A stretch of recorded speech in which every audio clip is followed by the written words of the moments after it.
Assalamualaikum warahmatullahi wabarakatuh. Oke, seperti biasa sebelum dilanjutkan cerita pedang King Dao-nya, bantu Mimin tekan tombol like dan berkomentar. Juga terima kasih sudah dan sebelumnya. Gas. Bab 1649, Bunuh Ye Guan. Ye Guan memandang orang-orang yang berlutut dan berdoa di lapangan dalam diam. Dia tahu tentang tempat ini. Senzu pernah memberikan bantuan ke tempat ini di masa lalu. Oleh karena itu, tempat ini memiliki kepercayaan kepada para dewa. Tentu saja, kepercayaan mereka berlebihan dan mereka bergantung pada para dewa. Setelah terdiam beberapa saat, Ye Guan berbalik dan pergi bersama Xiaoran. Keduanya tiba di sebuah jalan. Yang mengejutkan mereka, jalan ini sangat bersih dan dipenuhi gedung-gedung tinggi, yang sangat kontras dengan daerah yang pernah mereka lihat sebelumnya. Ye Guan dan Xiaoran keduanya sedikit terkejut. Setelah berkeliling sebentar, mereka berdua sampai di sebuah restoran. Mereka menemukan tempat duduk di dekat jendela dan duduk. Seorang pelayan datang dengan cepat sambil tersenyum. "Kedua tamuku, apa yang ingin kalian makan?" Ye Guan mengeluarkan kristal roh dan menyerahkannya kepada pelayan. Mata pelayan itu berbinar. Ye Guan tersenyum dan berkata, "Nah, kami baru di sini dan tidak tahu banyak tentang tempat ini. Saya ingin menanyakan beberapa hal. Apakah menurut Anda tidak apa-apa?" Pelayan itu sangat gembira dan segera mengambil kristal roh itu. Lalu berkata dengan hormat, "Baiklah, Tuan, apa yang ingin Anda tanyakan? Saya akan memberitahu Anda semua yang saya ketahui." Ye Guan menoleh dan menunjuk ke kejauhan. Mengapa wilayah utara begitu kotor dan berantakan, sedangkan wilayah ini begitu makmur? Pelayan itu melirik ke kejauhan dan berkata sambil tersenyum, "Tuan, Anda mungkin tidak tahu bahwa bagian utara dihuni oleh penduduk asli, sedangkan sisi ini adalah milik 3 keluarga besar." Ye Guan sedikit bingung, 3 keluarga besar. Pelayan itu mengangguk. "Ya, ketiga keluarga besar itu sangat kuat. Semua urat nadi spiritual di dunia kita ada di tangan mereka. Kudengar mereka punya lebih banyak uang daripada para dewa legendaris." Ye Guan tampaknya sedang memikirkan sesuatu. Setelah mengajukan beberapa pertanyaan lagi, Ye Guan memesan beberapa lauk dan meminta pelayan untuk pergi. Pada saat ini, seorang pria tiba-tiba duduk di hadapannya dan Xiaoran. Ye Guan menatap pria itu. Pria itu mengenakan jubah panjang. Dia tidak terlihat sangat tua dan tampak sedikit sinis. Pria itu tersenyum dan berkata, "Tuan, apakah Anda keberatan jika kita berbagi meja?" Ye Guan tersenyum dan berkata, "Aku tidak keberatan." Lelaki itu terkekeh dan berkata, "Namaku Qin Feng." "Siapa namamu, saudaraku?" Ye Guan berkata, "Yang Guan." Pria itu bertanya, "Saudara Yang, apakah ini pertama kalinya Anda ke sini?" Ye Guan mengangguk. "Ya." Pria itu tertawa, "Saudara Yang, apakah Anda ke sini untuk berbisnis?" Pada titik ini, dia menyadari sesuatu dan buru-buru berkata, "Saudara Yang, mohon jangan salah paham. Saya baru saja mendengar Anda bertanya kepada pelayan tentang tempat ini. Dan kebetulan saya tahu cukup banyak tentang tempat ini. Setidaknya lebih banyak daripada pelayan itu. Jadi saya ingin mengobrol dengan Anda." Ye Guan tersenyum dan berkata, "Saya ingin melakukan bisnis." Qin Feng menggelengkan kepalanya, "Kalau begitu, saudara yang terlambat." Ye Guan sedikit bingung. "Apa maksudmu?" Qin Feng mencibir. "Wilayah Yuan sekarang dikendalikan dengan kuat oleh 3 keluarga besar. Semua urat nadi spiritual dan berbagai sumber daya di sini dikendalikan dengan kuat oleh mereka. Jika kamu datang sekarang, kamu bahkan tidak akan bisa minum seteguk sup pun." Ye Guan berkata, Saya mendengar bahwa para petinggi tampaknya telah mengirim orang ke sini untuk mengubah tempat ini. Qin Feng sedikit terkejut. Saudara yang tidak sederhana, dia ternyata tahu semua ini. Ye Guan tersenyum dan berkata, saat berbisnis di luar, Anda harus memiliki informasi yang cukup. Qin Feng tiba-tiba bertanya, Saudara Yang, bagaimana kita bisa mengubah tempat ini? Ye Guan menggelengkan kepalanya pelan, ini bukan hal yang aku kuasai, Saudara Qin, bagaimana menurutmu? Qin Feng tersenyum dan berkata, sulit untuk mengubah tempat ini, tetapi tidak sulit juga. Ye Guan berkata, saya ingin mendengar detailnya. Qin Feng berkata, alasan mengapa penduduk asli di utara begitu miskin tidak lebih dari satu alasan. Pertama, jalan mereka untuk naik terhalang. Mereka tidak memiliki cara atau kemungkinan untuk naik sama sekali. Dan mereka yang menghalangi jalan mereka untuk naik adalah orang luar. Mereka dengan kuat mengendalikan sumber daya alam semesta ini, mendominasi segalanya di sini, dan tidak ingin penduduk asli di sini bangkit. Pada titik ini, dia menatap Ye Guan dan berkata sambil tersenyum, Saudara Yang, apakah kamu pernah ke kuil dewa di selatan? Ye Guan mengangguk, baru saja kembali dari sana. Qin Feng berkata, ada banyak sekali orang yang berlutut memohon kepada para dewa setiap hari. Saudara Yang, apakah menurut Anda mereka adalah sekelompok orang yang tidak ingin membuat kemajuan? Ye Guandao berkata, itu tergantung dari sudut pandang mana Anda melihat masalah ini. Sudut pandang yang berbeda tentu akan menimbulkan masalah yang berbeda. Qin Feng menjadi tertarik. Saudara Yang, ceritakan padaku tentang hal itu. Ye Guandao berkata, dari sudut pandang orang biasa, ini memang masalah mereka sendiri. Mereka tidak berpikir untuk membuat kemajuan karena mereka tidak cukup bekerja keras. Jadi mereka mengandalkan apa yang disebut dewa. Jika Anda melihatnya dari sudut pandang lain, sebenarnya ada masalah yang lebih besar yang tersembunyi di dalamnya. Seperti yang Anda katakan, jalan mereka ke atas terhalang, dan sumber daya dunia ditempati dengan kuat oleh mereka yang di atas. Bahkan jika orang-orang di bawah bekerja keras, mereka hanya dapat memenuhi kebutuhan, karena kelompok kepentingan besar di atas tidak akan pernah dengan mudah membiarkan orang-orang di bawah masuk dan melanggar kepentingan mereka. Ketika Qin Feng mendengar kata-kata Ye Guan, matanya tiba-tiba berbinar. Ye Guan menatap Qin Feng dan bertanya, lalu menurut saudara Qin, bagaimana kita bisa mengubah semua ini? Qin Feng tersenyum dan berkata, sederhana saja, ada dua langkah. Pertama, singkirkan kelompok-kelompok kepentingan itu. Kedua, biarkan keuntungan mengalir ke masyarakat dunia. Ye Guandao, masalah ini seharusnya tidak sesederhana itu, kan?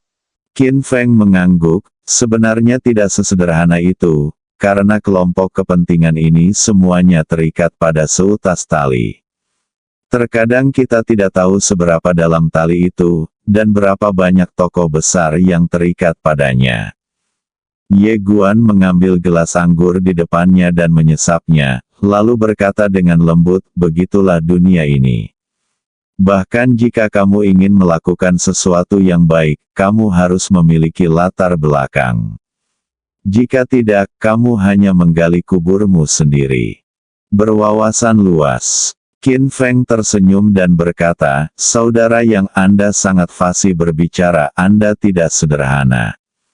Ye Guan tersenyum tipis. Saudara Qin, kamu tidak sederhana. Kamu berani membicarakan hal-hal ini di siang bolong. Qin Feng tertawa, aku juga. Pada saat ini, seorang lelaki tua tiba-tiba masuk dari luar. Ia berjalan ke arah Qin Feng dan berkata dengan hormat, Tuan Qin, pemimpin klan kami telah menyelenggarakan jamuan makan untuk Anda di Menara Abadi. Silakan datang dan beri kami kesempatan. Qin Feng melirik lelaki tua itu dan berkata sambil tersenyum, hebat. Ketika aku datang ke sini, aku tidak membawa siapapun dan menyembunyikan keberadaanku, tetapi kamu berhasil menemukanku.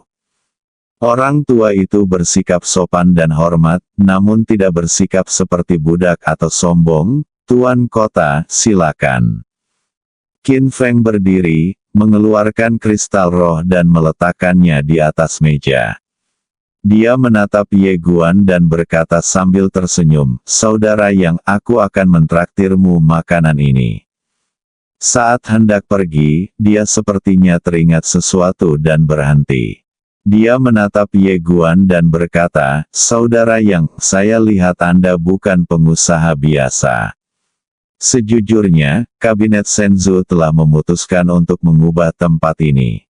Meskipun sekarang miskin, tempat ini juga penuh dengan peluang dan kemungkinan bisnis.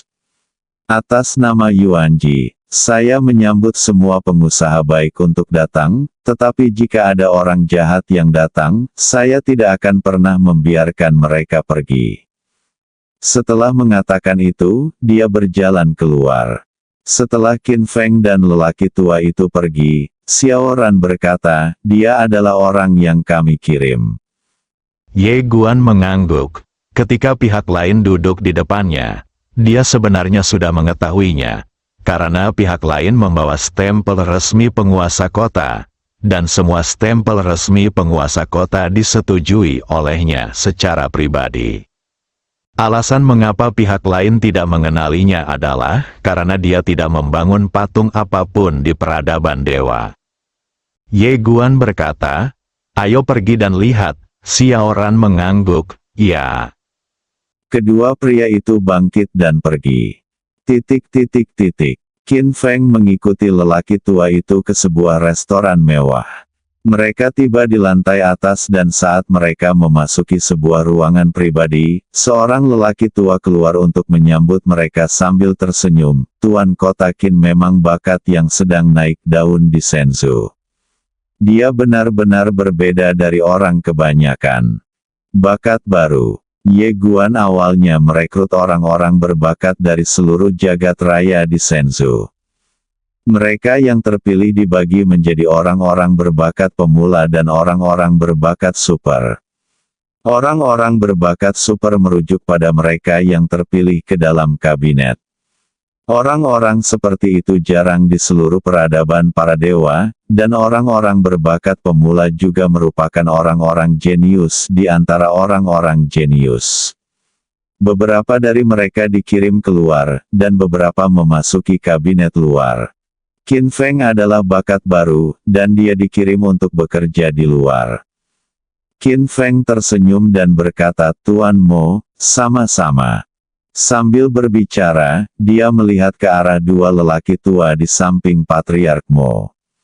Dia tersenyum dan berkata, Patriark Gu dan Patriark Li juga ada di sini. Keduanya pun bergegas menyapa sambil tersenyum. Keluarga Mo, keluarga Gu, dan keluarga Li adalah keluarga paling berkuasa di alam Yuan saat ini. Di sini, mereka memiliki koneksi di mana-mana. Setelah duduk, Qin Feng melirik mereka bertiga dan berkata sambil tersenyum, kalian bertiga, menurutku tidak perlu bersikap sopan dan munafik. Langsung saja ke intinya. Ketiganya sedikit terkejut. Pemimpin, kepala keluarga Mo, tersenyum dan berkata Tuan Kota Qin benar-benar lugas. Jika memang begitu, maka kami tidak akan bertele-tele dan bersikap munafik lagi. Kami tahu bahwa Tuan Kota Qin datang ke sini untuk mengubah metaverse, dan kami bersedia mengulurkan tangan membantu Tuan Kota Qin. Qin Feng tersenyum dan berkata, bantu aku. Kepala keluarga Mo mengangguk, ya kita semua tahu bahwa kondisi kehidupan di wilayah utara sangat buruk. Tentu saja, kami bersedia menyumbangkan sebagian dana untuk memperbaiki lingkungan kehidupan penduduk di sana. Setelah mengatakan ini, dia tersenyum dan menatap Qin Feng, tetapi Qin Feng pura-pura tidak mengerti. Patriark Mo langsung menunjukkan kartunya. Sejauh yang kami ketahui, kali ini, Senzu memberikan miliaran kristal peri kepada Tuan Kota Qin untuk mengubah metaverse. Begini, ketiga keluarga kami bersedia melakukan semua proyek konstruksi. Qin Feng melirik mereka bertiga dan berkata sambil tersenyum, kalian bertiga punya sedikit selera. Patriark Mo tersenyum dan berkata, Tuan Kota Qin, jangan khawatir, kami semua mengerti.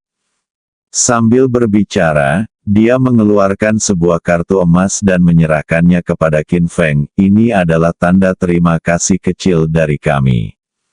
Setelah masalah ini selesai, Tuan Kota Qin dapat yakin bahwa kami akan membaginya 50-50.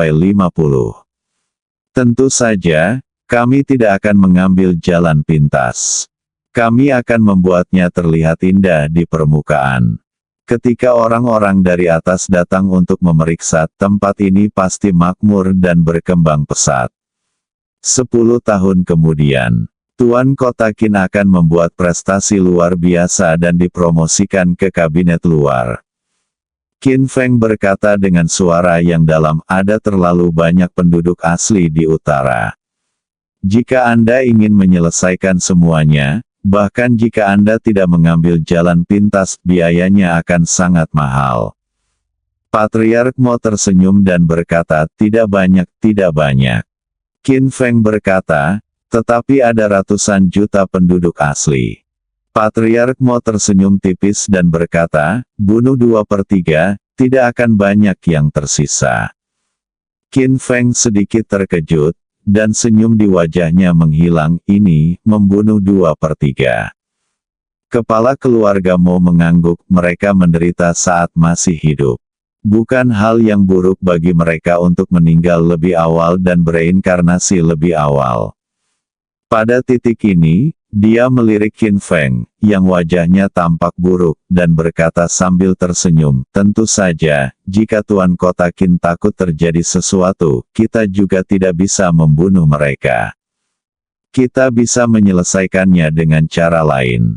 Ketika seseorang dari Senzu datang untuk menyelidiki, kita akan memindahkan 2/3 penduduk asli ke dunia lain terlebih dahulu, dan kemudian membawa mereka kembali setelah orang-orang dari Senzu pergi. Dengan cara ini, semua masalah akan terpecahkan dengan sempurna. Tuan Kota Qin, jangan khawatir, kita telah menggunakan trik ini berkali-kali, dan selalu berhasil. Qin Feng berkata dengan suara yang dalam, masih terlalu lambat untuk menghasilkan uang dengan cara ini. Ketiganya sedikit terkejut. Pemimpin, Patriark Mo, bertanya dengan tergesa-gesa, apakah Tuan Kota Qin punya cara yang lebih baik? Qin Feng menatap ketiga orang itu dan berkata dengan serius, ayo kita memberontak saja. Bunuh Ye Guan, dan kita akan menjadi dewa. Kita bisa memiliki uang sebanyak yang kita inginkan. Oh sial, pemberontak. Ketiganya ketakutan, mulut mereka menganga lebar. Mereka benar-benar terkejut. Kenapa para petinggi mengirim orang gila seperti itu untuk menjadi penguasa kota? Kami hanya ingin menghasilkan uang, Anda ingin memberontak. Ketiganya saling berpandangan. Sial, kenapa tidak kita laporkan saja? Kalau kita bekerja sama dengan orang yang sakit mental ini, sesuatu yang buruk akan terjadi. Bab 1650, memanggil dewa. Pemberontak. Wajah ketiga master keluarga Mo sangat gelap. Apakah ini benar-benar bakat baru dan bukan orang bodoh? Qin Feng melihat mereka bertiga terdiam, jadi dia bertanya sambil tersenyum, ada apa? Patriark Mo menatap Qin Feng, Tuan Kota Qin, apakah Anda bercanda? Qin Feng mencibir, apakah kamu bercanda? Ketiganya tiba-tiba menyadari sesuatu saat ini. Kepala keluarga Mo menyipitkan matanya sedikit, Tuan Kota Qin, kami tahu bahwa dewa-dewa sedang melakukan reformasi, tetapi itu hanya antusiasme selama 3 menit. Seorang pejabat baru menjabat dengan 3 api. Dia hanya akan membuang-buang waktu sebentar. Ketika saatnya tiba, semuanya akan kembali seperti semula. Selain itu, Kaisar berada jauh. Di sini, dewa-dewa tidak berguna. Kami adalah dewa metaverse dan surga metaverse. Saat dia berbicara, nadanya sengaja ditekankan di bagian akhir, dengan nada peringatan. Tentu saja, itu sangat halus. Lagi pula, belum jelas apakah mereka musuh atau teman. Alasan dia mengucapkan kata-kata sombong itu memang disengaja, karena dia ingin memberitahu penguasa kota baru di depannya bahwa di tempat ini, ketiga keluarga memiliki keputusan akhir dalam segala hal. Qin Feng tiba-tiba tertawa. Patriark Mo menatap Qin Feng, apa yang ditertawakan Tuan Kota Qin? Tawa Qin Feng tiba-tiba berhenti, lalu dia menepuk tanah dengan keras. Ledakan. Seluruh meja hancur berkeping-keping dengan suara keras, dan serpihan kayu beterbangan kemana-mana. Ketiganya tercengang. Mereka tidak menyangka Qin Feng akan tiba-tiba menyerang. Qin Feng dengan marah menunjuk ke arah Patriark Mo dan yang lainnya, sekelompok orang bodoh yang picik, bodoh, dan tak kenal takut. 3 orang. Qin Feng menatap ketiga orang itu dengan dingin, kalian adalah Dewa Yuanji, Langit Yuanji. Kalian sangat bodoh. Keluarlah dan lihatlah. Ini bukan lagi peradaban para dewa seperti sebelumnya, kalian bertiga bodoh. Lancang, melihat hinaan Qin Feng, kepala keluarga Mo juga geram. Ia menunjuk Qin Feng dan berkata, Qin Feng, jangan menganggap dirimu hebat hanya karena kau adalah talenta baru. Biar ku beritahu, ada keluarga Zhou di atas kita. Apa kau kenal keluarga Zhou? Kalau kau tidak tahu, maka ku beritahu kau bahwa seseorang di keluarga Zhou telah terpilih sebagai talenta super dan telah masuk kabinet. Kau bukan apa-apa di hadapan mereka. Menyebutmu Tuan Kota Qin berarti mereka sangat menghargaimu. Kalau tidak, kau lebih buruk dari seekor anjing. Saat mereka berbincang-bincang, beberapa aura kuat muncul dari segala arah dan mengepung tempat itu. Qin Feng tertawa, menarik, kamu masih ingin membunuhku. Kepala keluarga Mo menatap Qin Feng, matanya penuh dengan dingin. Tempat ini terpencil, gunungnya tinggi dan kaisarnya jauh. Jika kamu mati, siapa yang akan tahu? Haha, Qin Feng tertawa. Awalnya aku berpikir tentang bagaimana cara menyingkirkan kanker duniamu. Tapi aku tidak menyangka bahwa kamu akan memberiku alasan yang masuk akal secepat itu. Candaan, Patriark Mo mencibir. Aku memberimu alasan lain. Jika kau datang dengan pengawalmu, aku mungkin masih sedikit takut padamu. Tetapi jika kau datang sendirian, kau akan menemui ajal. Bunuh dia untukku. Mengikuti instruksinya, orang-orang kuat dalam kegelapan di sekitarnya langsung menyerbu masuk. Tetapi pada saat ini, Qin Feng tiba-tiba mengeluarkan segel. Segel Tuan Kota. Dia mengaktifkan segel penguasa kota, dan seberkas energi pedang bergetar keluar. Dalam sekejap puluhan orang kuat di lapangan berubah menjadi abu. Benar-benar terhapus. Melihat pemandangan ini, kepala keluarga Mo dan yang lainnya benar-benar tercengang. Qin Feng menatap kepala keluarga Mo yang tercengang dan yang lainnya, dan berkata sambil tersenyum, apakah kalian terkejut? Apakah kalian terkejut? Ini adalah stempel resmi penguasa kota yang diberikan oleh dewa-dewa sendiri. Tidak hanya memiliki jejak ilmu pedang dewa-dewa, tetapi juga memiliki fungsi perekaman. Nah, menurut dewa-dewa, ini disebut perekam penegakan hukum. Saat menegakkan hukum itu harus dinyalakan untuk merekam proses penegakan hukum dan mengawasi pemegang stempel. Saya telah merekam semua yang Anda katakan tadi. Jika Anda memprovokasi saya, Anda akan menabrak tembok, haha. Ketiga kepala keluarga Mo menjadi pucat. Kepala keluarga Mo berpura-pura tenang dan berkata, Qin Feng, keluarga di atas kita adalah keluarga Zhou. Keluarga Zhou memiliki seorang jenius di istana luar. Qin Feng mengangkat stempel penguasa kota di tangannya dan berkata sambil tersenyum, dasar orang bodoh yang hanya melihat langit dari dasar sumur, tidakkah kau tahu bahwa dewa telah berubah? Sekarang para penguasa kota yang memegang stempel resmi di luar dapat langsung mendengar dari para dewa. Aku baru saja menyampaikan semua perkataan dan perbuatanmu kepada kabinet. Kabinet baru saja memerintahkanku untuk membunuh kalian semua dan menyita semua harta benda kalian. Mengenai keluarga Zhou yang kau sebutkan, kabinet telah mengirim orang untuk menyelidiki keluarga Zhou. Jika mereka punya masalah, mereka akan dihukum berat. Ketiga kepala keluarga Mo tampak pucat, dan kepala keluarga Mo gemetar dan berkata, tidak mungkin. Qin Feng menggelengkan kepalanya. Apakah kamu masih berpikir bahwa peradaban para dewa saat ini sama dengan peradaban para dewa sebelumnya? Awalnya, aku tidak begitu mengerti mengapa dewa-dewa meletakkan perekam di segel resmi ini. Sekarang aku mengerti bahwa ini bukan hanya untuk mengawasi pemegang segel, tetapi juga untuk melindungi pemegang segel. Dengan perekam ini, itu adalah jimat. Siapa yang berani menekanku? Aku akan melaporkannya secara langsung. Belum lagi anggota kabinet luar, bahkan anggota kabinet pun akan dikalahkan. Tuan Mo, Qin Feng tertawa dan berkata, lagi pula, segel ini juga bisa memanggil dewa-dewa sekali saja secara cuma-cuma.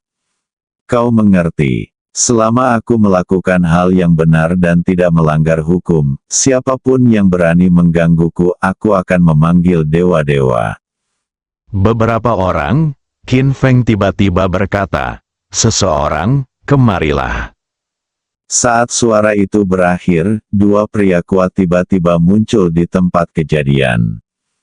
Qin Feng berkata, sita semua harta benda mereka dan lakukan penyelidikan terperinci terhadap semua anggota klan. Jika tidak ada pelanggar hukum, bebaskan mereka.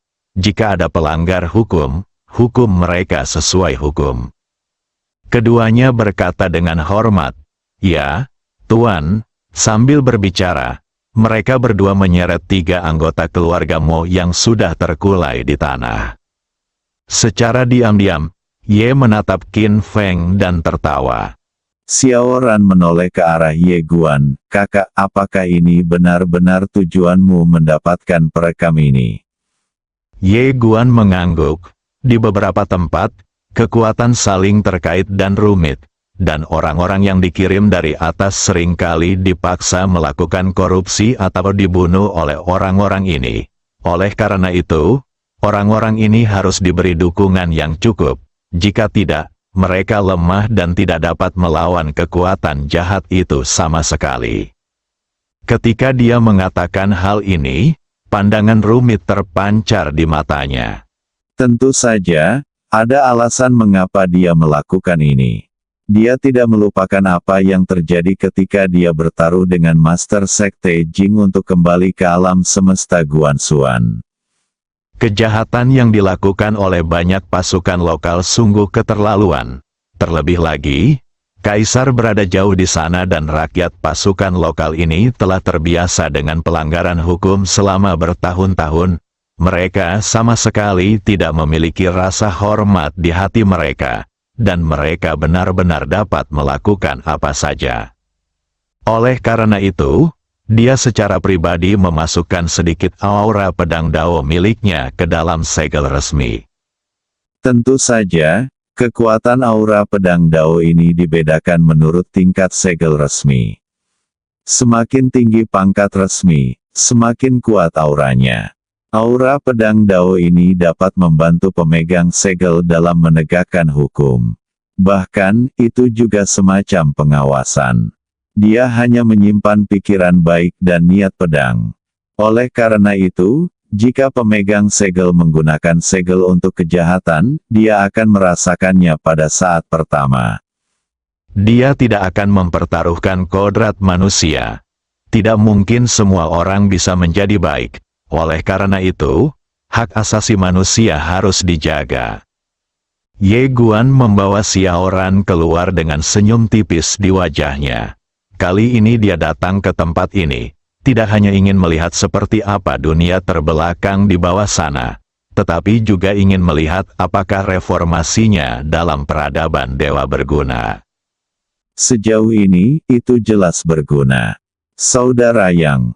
Pada saat ini, sebuah suara tiba-tiba datang dari samping.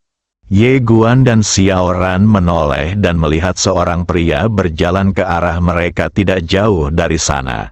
Itu adalah Qin Feng. Ye Guan dan Xiaoran berhenti, dia menoleh ke arah Qin Feng dan berkata sambil tersenyum, "Saudara Qin." Qin Feng juga tersenyum dan berkata, "Kebetulan sekali kita bertemu lagi." Ye Guan mengangguk, "Kita berangkat sekarang." Qin Feng sedikit terkejut, "Pergi?" Ye Guan tersenyum dan berkata, "Ya." Qin Feng berkata dengan serius, "Saudara Yang, sejujurnya, meskipun atasan memberi saya banyak uang untuk mengubah tempat ini, mereka tidak memberi saya bakat apapun. Saya pikir Anda hebat. Apakah Anda tertarik bekerja dengan saya? Kebetulan saya kekurangan asisten. Anda bisa melakukannya terlebih dahulu. Masa percobaannya 3 tahun. Setelah masa percobaan, saya akan menjadikan Anda karyawan tetap. Jangan khawatir, saya akan memberi Anda gaji setiap tahun selama 3 tahun ini." Xiaoran tersenyum, tidak mengatakan apapun, dan hanya melirik Ye Guan. Ye Guan berpikir sejenak, lalu berkata, "Saudara Qin, meskipun aku juga ingin tinggal dan membantumu, tapi aku minta maaf, aku punya hal lain yang harus dilakukan." Qin Feng berkata dengan serius, "Saudara Yang, saya benar-benar merasa Anda cocok untuk jabatan resmi." Sekarang para dewa beradab dan rakyatnya harmonis. Ada banyak pekerjaan yang harus dilakukan. Ini adalah waktu yang tepat bagi kita untuk menunjukkan ambisi kita. Dengan bakat Anda, tidak akan menjadi masalah bagi Anda untuk diangkat menjadi markis atau perdana menteri. Saya tidak membodohi Anda ketika mengatakan ini. Sejujurnya, saya cukup mengenal penguasa para dewa. Saya akan memperkenalkan Anda kepadanya dan Anda akan berangkat. Xiaoran. Ye Guan ragu-ragu sejenak, lalu bertanya, "Apakah kamu kenal dengan dewa-dewa?" Qin Feng berkata dengan serius, "Tentu saja, di antara kerumunan saat itu, dewa tertinggi menyukaiku pada pandangan pertama. Apakah kau mengerti perasaan itu? Perasaan itu seperti bertemu satu sama lain selama 1000 tahun pada pandangan pertama, dan menyesal tidak bertemu satu sama lain lebih awal." "Kamu Guan?" Qin Feng melanjutkan. Dia menarikku ke samping, dan kami berbicara cukup lama. "Aku katakan kepadamu, sebenarnya, dengan bakatku, aku pasti bisa bergabung dengan kabinet." Tahukah kamu mengapa aku tidak bergabung dengan kabinet? Karena aku ingin keluar dan mendapatkan sedikit pengalaman. Metaverse yang paling miskin dan terbelakang ini adalah tujuanku. Dalam 10 tahun, aku akan membuat tempat ini benar-benar baru. Saudara Yang, aku mengatakan ini kepadamu bukan untuk pamer, tetapi untuk memberitahumu bahwa apa yang ada di hadapanmu sekarang adalah kesempatan sekali seumur hidup. Jika kita bergandengan tangan, kita pasti akan dapat mencapai sesuatu yang hebat. Melihat orang ini terus berbicara dan tidak ada niatan untuk berhenti, Ye Guan hanya bisa berkata, "Aku tidak percaya Tuhan." Qin Feng berkata dengan nada tinggi, "Aku juga tidak percaya pada Tuhan." Apa yang disebut kepercayaan pada Tuhan itu hanya untuk cuci otak. Oh, mungkin agak tidak sopan jika aku mengatakan ini, tetapi saudara yang, kamu bukan orang luar, jadi seharusnya tidak terlalu penting. Bersambung.